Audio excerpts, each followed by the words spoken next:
He had conducted a 7-hour-long session directly interacting with several industrial bodies in a very, very detailed manner. Once he got the feedback from them, he had empowered us, he had authorized us to ensure that the best industrial policy is brought in the state of Telangana. For about 2 months, our industries department, led by Sri Jayesh Ranjan and his colleagues, has traveled across several countries and several continents, has looked at several policies which have been anointed as the best policies in the world, and have come back to Telangana and have presented it to the House, to the legislature here. After extensive discussions with the industry bodies, we have finally formulated the TS IPAS, a path-breaking industrial policy, in November 2014. TS IPAS literally stands for Telangana State Industrial Project Approval Self-Certification System. Let me just quickly give you 3 salient features of the TS IPAS. The first thing about TS IPAS is it allows for any investor who is investing in the state of Telangana to start the construction of their factory on day one without any clearance from the government, be it the local government or the state government. It essentially allows the investor, the industrialist, to self-certify themselves as being in compliance with the law of the land. Only for regulatory purposes, we seek that the investor submit an application online through the TS IPAS portal. Once we receive an application, all we do is we promise by statute a clearance in 15 days. Now you might say, we have heard this before, the single window, but the joke in India is that while every government promises single window clearance, there are always multiple windows behind that one single window. How is Telangana any different? Telangana is different because if we do not deliver on the 15-day promise, on the 16th day, it's a deemed approval backed by statute, backed by legislation.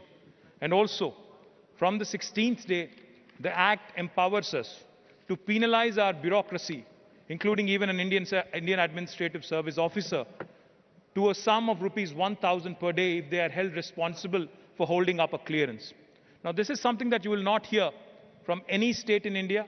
In fact, when I was in the United States a few years ago, I was explaining this model to the KPMG chairman that I had met. And when I mentioned to him that no state in India offers you this kind of facility, he smiled at me and he said, no state in the United States also offers you this kind of facility. So that is the kind of policy the government of Telangana has been able to come out with, which has really catapulted us to the top of the league on the ease of doing business rankings given by Government of India and the World Bank together. For those of you who are wondering, this sounds too good to be true, does it actually work? Let me assure you, I've been the Industries Minister, Minister for Information Technology for the last 7.5 years. Let me assure you that we have given more than 17,500 clearances so far in less than 15 days in the last 7 years.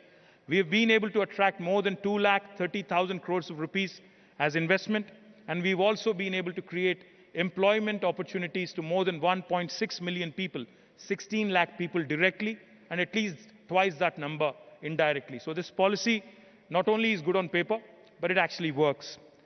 But the industrial growth and the opportunities for one to invest in India, while they are very attractive, as part of our travel, as part of our efforts to mobilize investments into the state, we meet number of people, number of investors, number of prospective potential clients. The one question that we get asked all the time, while ease of entry is important, how easy is it for us to exit in case there is a problem? Now that is a huge challenge. We focus only on ease of doing business.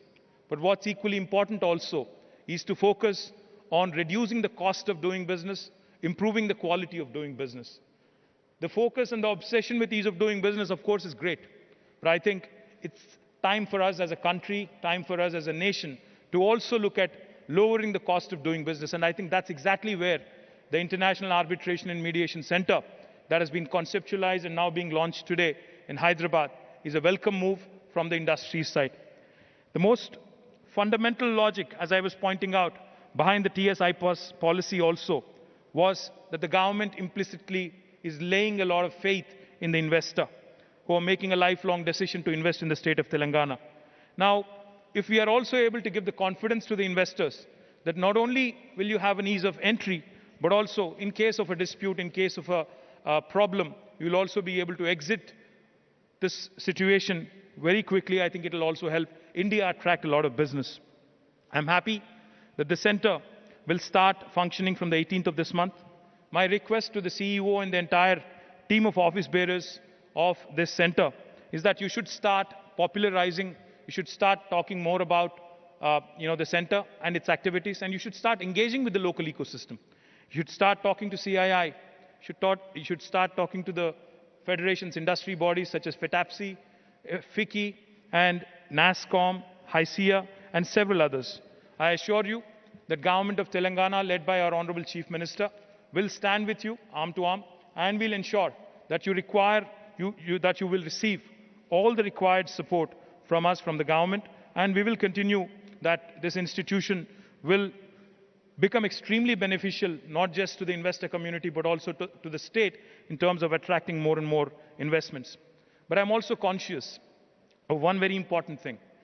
As was pointed out by Honorable Chief Justice of India in the morning, the center can also help, and as also was pointed out by Justice Nageshwar Rao Garu, the center also can be extremely beneficial to the MSME sector. In fact, as a Minister for Industries, I keep repeating this, I keep saying this. The big boys, the big mega investors, mega industries don't actually need as much support from the government, as much support from the institutions as do the small and medium entrepreneurs. And for this purpose, I would also like to point out that we have set up some facilitation councils, both at the state level and also the district level, to facilitate any dispute redressal for the small and the medium entrepreneurs. I will ensure from my side, and my Principal Secretary is right here, from our side, we will actually stay engaged through the facilitation councils with the Arbitration and Mediation Center so that we can actually bring about a lot of synergies and so that we can actually help the small and medium entrepreneurs.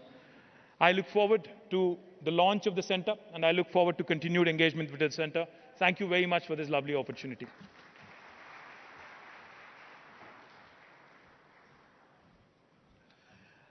Thank you very much, sir, for your assurance of supporting this center all throughout and for making the important announcement that a pilot will be launched to harmonize the functioning of our facilitation councils for the MSMEs along with the center.